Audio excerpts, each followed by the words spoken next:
जो व्यक्ति घर बनाता है उसके लिए कोने का पत्थर आवश्यक है, परंतु जो स्वामी की योजना का अनुसरण करने के बजाय अपनी ही इच्छा से निर्माण करता है, उसे आधारशिला दी जाने पर भी वह स्वयं को उस पर स्थापित नहीं करता, बल्कि उस पत्थर को अस्वीकार कर देता या तोड़ देता है।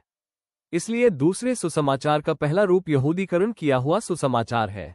यह मसीह के देहधारण और क्रूस पर उनके प्रायश्चित को अपर्याप्त ठहराता है, अपनी बात को व्यवस्था के समान स्थापित करता है और कर्म, वंश तथा आत्मा धार्मिकता को उद्धार की शर्तों के रूप में फिर से स्थापित करता है। यदि जड़ जीवित है तो तना बढ़ता है और शाखाएं फैलती हैं। कैन की तरह, जो हृदय मेमने के लहू से बढ़कर अपनी ही धार्मिकता को स्थापित करता है, वही तना बन जाता है, और उसी तने से हर युग में ज्ञानवाद, रहस्यवाद और न्यू एज जैसी शाखाएं निकलती है। ज्ञानवाद मसीह के देहधारण और क्रूस के लहू के स्थान पर विशेष ज्ञान और जागृति को उद्धार का केंद्र बनाता है। परिणामस्वरूप प्रायश्चित एक ऐतिहासिक घटना के रूप में नहीं, बल्कि चेतना के परिवर्तन के रूप में समझा जाने लगता है।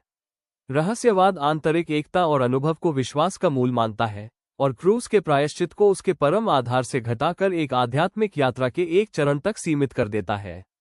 न्यू एज एक आधुनिक आध्यात्मिक आंदोलन है, जो ज्ञानवाद और रहस्यवाद के तत्वों को मिलाकर आत्मदेवत्व और चेतना के विस्तार का अनुसरण करता है। यह ऐतिहासिक मसीह और क्रूस की घटना को व्यक्तिगत जागृति की प्रक्रिया के रूप में पुनर्गठित करता है।